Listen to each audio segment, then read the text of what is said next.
recording studio से कहरे छमच के जवान तोहर बुआ से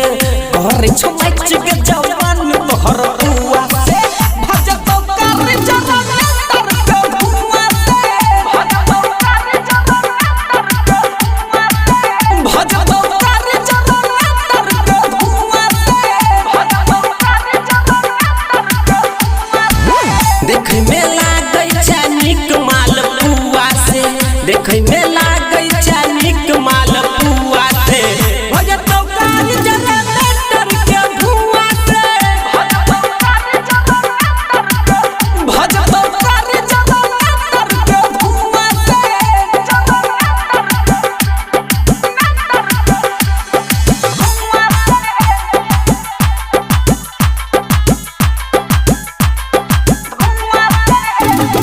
DJ Om Prakash DJ Om Prakash अभी आप सुन रहे हैं RR रिकॉर्डिंग स्टूडियो से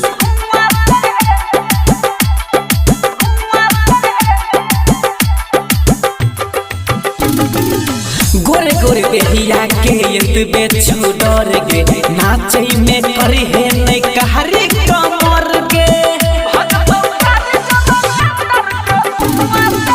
गोरे गोरे बेहिया के एतबे छुडर गे नाचै में करी है नै कहरी कमर गे फाटो ने लहंगा हां गे फाटो ने लहंगा नै कसी बछौरी सुआ से भजतो कर जरा तर के धुआं से भजतो कर जरा तर के धुआं से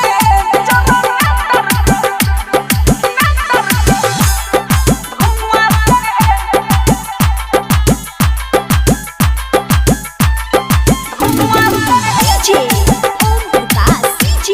अभी आप सुन रहे हैं RR रिकॉर्डिंग स्टूडियो से